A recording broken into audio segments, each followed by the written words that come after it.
दोस्तों, अगर आपको ये कहानी पसंद आई तो इसे लाइक करें, शेयर करें और कमेंट करके बताएं कि कहानी में आपको। सिमी अपने होने वाले पति रोहित के साथ उसके घर में रहती थी। रोहित सिमी से बहुत प्यार करता था।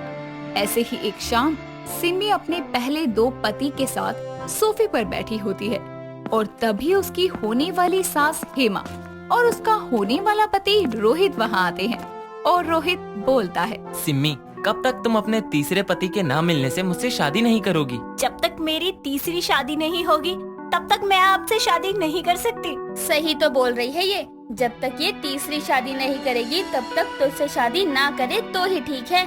लेकिन मुझे नहीं पसंद अब कि तुम तीसरी शादी करो। पहले ही तुमने 2 शादी कर ली हैं। आप 2 शादी तक रुक गए, तीसरी तक भी रुक जाइए ना। तू चिंता मत कर, होने वाली बहू, जब तक तेरी तीसरी शादी नहीं होगी तब तक रोहित और तेरी भी शादी नहीं होगी। मैं तुमसे प्यार करता हूँ। तुम्हें अगर तीसरी शादी करनी है तो जल्दी कर ही लो, वरना मुझे मत रोको। इतना बोलकर रोहित चला जाता है और सिमी हेमा से कहती है, मम्मी जी, आप तो सब जानती हो ना, आप ही को समझाओ ना रोहित को। अब तक तो समझा रही थी, लेकिन अब देखकर ऐसा लग रहा है कि अब समझाना मुश्किल होगा। अगर रोहित नहीं समझे तो और भी ज्यादा परेशानी आ सकती है ना। वो तो है, लेकिन अब हम कर भी क्या सकते हैं।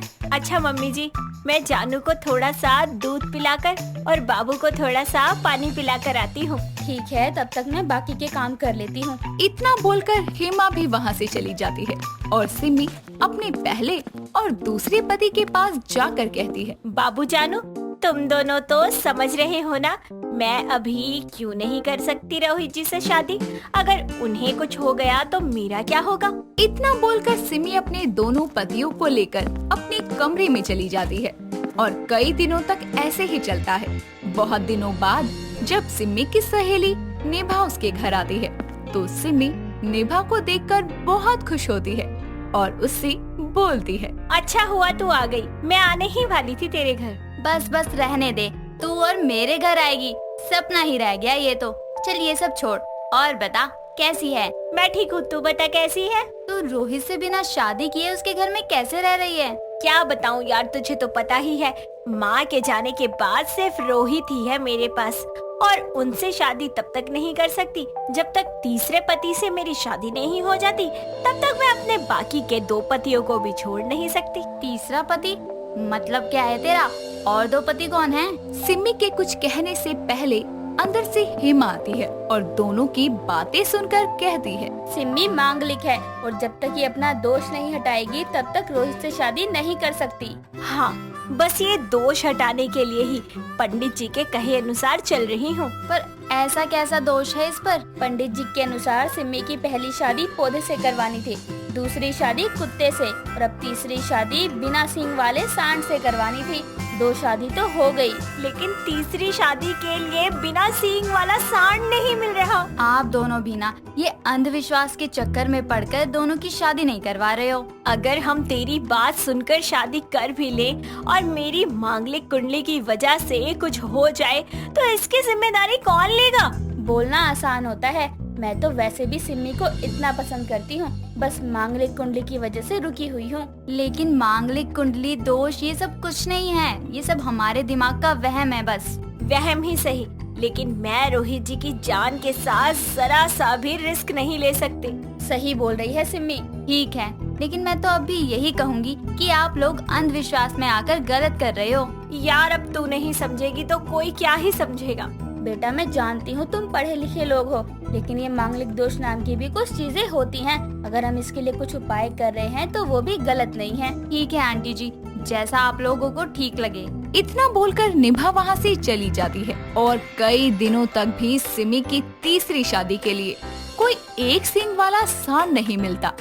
जब बहुत दिन गुजर जाते हैं तो हेमा की पड़ोसन शोभा आती है और हेमा से कहती है, क्या हुआ, अभी तक तेरी मुंह बोली बहू तेरी असली बहू नहीं बनी। जब मेरी मुंह बोली बहू असल में बहू बन जाएगी तो तुझे मिठाई मिल जाएगी। अच्छा, वैसे तेरा तो खर्चा बच गया ना। तो तुझे क्यों इतनी आग लग रही है? अच्छा चल, अपनी बहू के 2 पतियों को तो बुला दे। मेरी बहू के दूसरे पति ने तुझे काट लिया ना तो तू यहाँ का रास्ता भूल जाएगी। अरे अरे, तू तो बुरा मान गई। मैं तो बस ये बोल रही थी कि तूने अपने बेटे की शादी के लड्डू खिलाने हैं या फिर नहीं, या फिर तू अपनी मुंह बोली बहू के 2 पतियों की सेवा करती रहेगी। उसकी सेवा तो होती रहेगी, पहले आज मैं तेरी सेवा कर दूं। रुक जा, बहुत याद आ रही है ना तुझे मेरी मुंह बोली बहू के पति की। रुक, अभी बुलाती हूँ। अरे ना, मुझे देर हो रही है, मुझे जाना भी है। इतनी भी क्या जल्दी है? आई है तो मिल ले, फिर चली जाइयो। ना, जा रही हूँ मैं। इतना बोलकर शोभा चली जाती है। ये सब देखकर सिमी हेमा से कहती है, ये क्या है मम्मी जी? तो क्या करूँ मैं, कोई कुछ भी बोले तो मैं सुनती रह जाऊँ। लेकिन सही ही तो बोल रहे थे ना वो। मेरी वजह से ही आज रोहित जी शादी नहीं कर रहे हैं। रोहित की शादी तो तुझसे ही होगी, किसी को भी जो बोलना है वो बोलते रहे। लेकिन आप फिर उन लोगों को जवाब क्यों दे रही हो? मैं उन लोगों को बोलने से मना नहीं कर रही, लेकिन मैं सब सुनूंगी भी नहीं। बेटा मेरा है और होने वाली बहू भी मेरी है, पता नहीं इन लोगों को क्या दिक्कत है। इतने में ये सब सुनकर रोहित आता है और बोलता है, ये सब कब तक चलेगा? वही तो, पता नहीं क्या है लोगों को दिक्कत। तुम आओ, बैठो, खाना खा लो। मैं लोगों की बात नहीं कर रहा हूँ, मैं यहाँ आप दोनों की बात कर रहा हूँ। हमने क्या किया है, तू हमें क्यों बोल रहा है? आप दोनों के ही अंधविश्वास की वजह से आज लोग इतना बोल रहे हैं। अगर कल को कुछ हो गया ना तो भी ये लोग बोलेंगे नहीं करनी चाहिए थी ये शादी। हाँ, लोगों का तो काम ही है बोलना। मुझे कुछ नहीं सुनना, मैं बस अब यही चाहता हूँ कि मैं कल के कल सिम्मी से शादी करूँगा। ये तू क्या बोल रहा है? हाँ, तुम ऐसा क्यों बोल रहे हो? तुम्हें पता है जब तक मैं तीसरी शादी नहीं करूँगी तब तक मैं तुमसे शादी नहीं कर सकते। ठीक है, मत करो शादी। तुम्हें यही डर है ना, तुम मांगलिक हो और बिना उपाय के मुझसे शादी कर ली तो कुछ गलत हो जाएगा मेरे साथ। हाँ, बस इसी बात के डर की वजह से ही तो नहीं कर रही। जब तू सब जानता है फिर भी हमारी बात को समझता क्यों नहीं है? आप दोनों की बात को समझकर ही बोल रहा हूँ। अगर मेरी कल के कल सिम्मी के साथ शादी नहीं हुई ना तो मैं अपने साथ कुछ गलत कर लूंगा। फिर किसी मंगल दोष की गलती नहीं होगी, आप दोनों के अंधविश्वास की ही गलती होगी। ये तुम क्या बोल रहे हो? तू ऐसा कुछ नहीं करेगा। मत करवाओ शादी, फिर पता चल जाएगा कि मैं करूँगा या नहीं। रोहित की बात सुनकर दोनों शादी के लिए मान जाते हैं और अगले ही दिन शादी करवा देते हैं। दोनों की शादी को धीरे धीरे बहुत समय हो जाता है और इसी तरह साल पर साल निकलते जाते हैं, लेकिन कुछ भी गलत नहीं होता। तो एक दिन रोहित सिमी और हेमा से कहता है, देख लिया, कोई मंगल दोष नहीं है। हाँ, तुम सही बोल रहे हो। हाँ, हमने ही मांगलिक होने की वजह से इतनी बार शादी को टाला और बहू को 2 शादियाँ भी करनी पड़ी, कई उपाय भी किए। उपाय से कुछ नहीं होता क्योंकि आप दोनों के मन में अंधविश्वास ने जगह बना रखी थी। हमें माफ कर दो। हाँ, हमें माफ कर दो।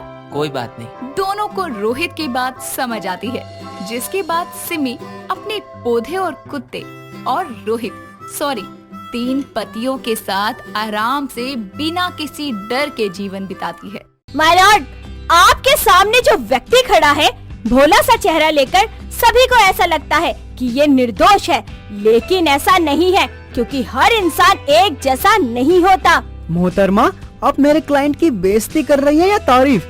अगर तारीफ कर रही हैं तो मेरी करो। I am a smart boy. I know you duffer. Sunita पेशे से एक वकील थी जो लोगों के डाइवोर्स करवाया करती थी। सुनीता और कार्तिक दोनों के बीच में काफी देर तक कोर्ट में बहस होती है, जिसमें जज उन्हें अगली तारीख का समय दे देता है। अगली तारीख सुनते ही सुनीता को गुस्सा आ जाता है और वो बोलती है, तारीख पे तारीख, अरे आखिर कब तक ये तारीखें चलती रहेंगी? क्या आपको इस मासूम औरत का दर्द दिखाई नहीं देता my lord? Sunita ji, victim जब अपनी गलती मान रहा है और वो अपनी बीवी से अलग नहीं होना चाह रहा, तो आप क्यों पीछे पड़ी हैं? सुनीता किसी की नहीं सुनती और केस लड़ती है और आखिरकार इस केस में जीत उसी की होती है। केस जीतने के बाद सुनीता सीधे अपने घर जाती है और अपनी बड़ी बहन रूपल से कहती है, दीदी, आपने तिरुपुरम जी का हवन करवा लिया क्या? हाँ, नायर जी ने क्या बोला? उन्होंने बोला है 1 महीने तक सोहित जी से अलग रहना है। दोनों बहनें बातें कर ही रही होती हैं कि तभी वहाँ पर रूपल का पति सोहित आ जाता है और सुनीता को देखकर मुंह बनाते हुए अपनी बीवी के पास जाता है और उसे गले लगाने ही वाला होता है कि रूपल उससे कहती है, अरे अरे दूर रहिए, आपको पता नहीं है क्या कि आज मैंने घर में त्रिपुरम जी के लिए हवन करवाया है। तो क्या हुआ, हवन तो करवा लिया ना तुमने, और वैसे भी तुमने 1 महीने का जो मुझसे दूर रहने का संकल्प लिया था वो भी तो आज खत्म हो गया है ना। हाँ, पर आज ही एक नया संकल्प लिया है हम दोनों के अच्छे भविष्य के लिए। क्या? एक और संकल्प? हाँ, और इस संकल्प में हम दोनों 1 महीने के लिए अलग अलग रहेंगे। साथ ही मैं आपके सामने कुछ नहीं बोलूँगी 1 महीने तक। वाह, क्या संकल्प है। Nice, very nice. यार तुम रोज रोज कोई ना कोई संकल्प ले लेती हो, सही है तुम्हारा। पर संकल्प भी तो अपने अच्छे के लिए लेती हूँ ना।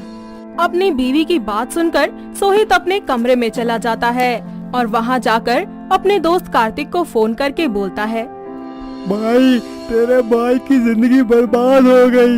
अबे तेरी जिंदगी कैसे खराब हो गई? तुझे तो एक के साथ एक फ्री मिली है, भाभी प्लस साली। साली नहीं भाई, बवाल मिली है जो मेरी जिंदगी बर्बाद करना चाहती है। खुद का घर बसाती नहीं और मेरा बसने नहीं देती। सोहित रोते हुए कार्तिक को सारी बातें बताता है और उसको सुनीता की कुछ फोटोज भेजता है, जिसे देखकर कार्तिक जोरों से हंसता है और फिर बोलता है, ये तेरी साली है? भाई ये लड़की नहीं बवाल है, और जब बवाल ही तेरे घर में है तो तेरी जिंदगी स्वर्ग कैसे बन सकती है? तू जानता है सुनीता को? भाई बहुत अच्छे से, कई केस साथ में लड़े हैं मैंने इसके, और केस लड़ते लड़ते मेरी आंखें भी लड़ गई। तेरी साली से प्यार हो गया। भाई तू उसके साथ केस ही लड़ ले, अपनी आंखें मत लड़ा, नहीं तो तेरी जिंदगी से खुशी चली जाएगी। क्योंकि यहाँ अखियाँ चार नहीं करेगी, बल्कि अखियाँ निकाल कर गोटियाँ खेलेगी। अरे खुशी जाएगी तभी तो सुनीता आएगी।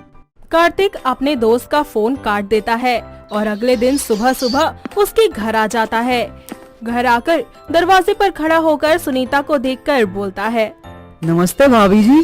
क्या बात है, सुबह सुबह ठर्रा लगा कर आए हो, या फिर याददाश्त चली गई तुम्हारी, या फिर अपने घर का रास्ता भूल गए हो जो यहाँ चले आए।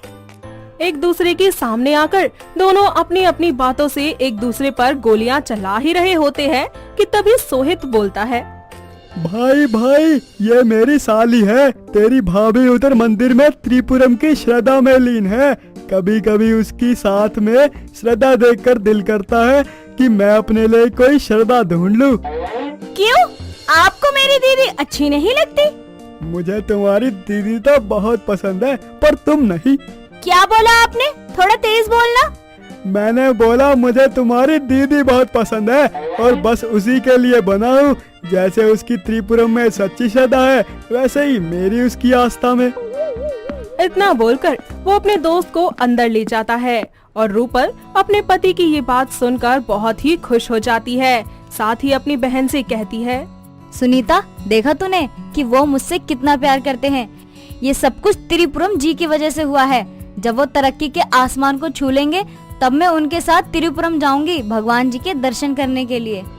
ये सब देखकर सुनीता अपनी फाइल लेकर वहाँ से गुस्से में चली जाती है। तो वहीं दूसरी तरफ सोहित और कार्तिक चुपके से ये सब देखकर हंस रहे होते हैं। जिसके बाद वो दोनों कमरे में बैठकर कुछ बातें करते हैं, जिसमें कार्तिक सुनीता को पटाने के बारे में सोचता है और सोहित अपने बीवी के पास जाने का। अब वो दोनों हर दिन कोई ना कोई नया प्लान बनाते हैं और उनके प्लान्स फेल हो जाते हैं। ऐसे ही एक दिन सोहित बहुत ही ज्यादा मेहनत से कमाकर रूपल के हाथों में कुछ पैसे देता है, जिन्हें देखकर रूपल उससे बोलती है, हाय इतने सारे पैसे, वो भी आपके पास, कहाँ से आए? जब से तुमने संकल्प लेना शुरू किया है तब से मैं कटोरा लेकर सड़कों पर भीख मांग रहा हूँ। ये वही पैसे हैं। तभी मैं कहूँ कि घर में से एक कटोरा गायब कैसे है। वैसे आपने ये भीख मांगने का बिजनेस कब से शुरू किया है? अपनी बीवी की बेवकूफियां देखकर वो खुद को कोसते हुए वहाँ से चला जाता है। वहीं दूसरी तरफ सुनीता को इम्प्रेस करने के लिए कार्तिक सोहित को फोन करके उसे कॉफी शॉप के बाहर बुलाता है। कार्तिक और सोहित के पास जा ही रहा होता है कि तभी अचानक सामने से हाथों में बुके लिए एक अनजान लड़की से उसकी टक्कर हो जाती है और वो बुके उसके हाथों से नीचे गिर जाता है, जिस पर सोहित वो बुके उठाकर उसे दे ही रहा होता है कि ये नजारा सुनीता और रूपल देख लेती हैं, जिस पर सुनीता रूपल से कहती है, देख लो दीदी ये नजारा अच्छे से अपनी आँखों से। आपके इतने पाठ पूजा करने का, व्रत रखने का क्या फायदा हुआ? देख लिया ना। अरे ये लड़के होते ही ऐसे हैं। अगर बीवी 2 दिन प्यार न देना तो बाहर दूसरी ढूंढ लेते हैं। ये सब देखकर रूपल का खुद पर कंट्रोल नहीं रहता और वो गुस्से में जाकर उस लड़की के सामने सोहित को थप्पड़ मारते हुए बोलती है, हमने आपके लिए इतना सब कुछ किया, इतनी पूजा करी, इतने संकल्प किए, और आप इस गंदे रास्ते पे निकल ही गए आखिर, और आप इस लड़की के साथ। छी, हमें तो शर्म आती है आपको अपना पति बोलते हुए, और तुम्हें तो शर्म नहीं आती ना किसी का घर तोड़ते हुए। रूपल उस लड़की की बिना कोई बात सुने उसको बुरा भला सुना ही रही होती है कि तभी वहाँ पर उसका पति आ जाता है और वो लड़की रूपल से कहती है, ये है मेरे पति, और ये बुके तुम्हारे पति ने नहीं, मेरे पति ने मुझे दिया था। तुम्हारे पति को मुझे नहीं पता कि वो क्या है कैसे है, पर तुम्हारी बातों से तुम्हें जरूर जान गई हूँ मैं कि तुम एक नंबर की शक्की औरत हो।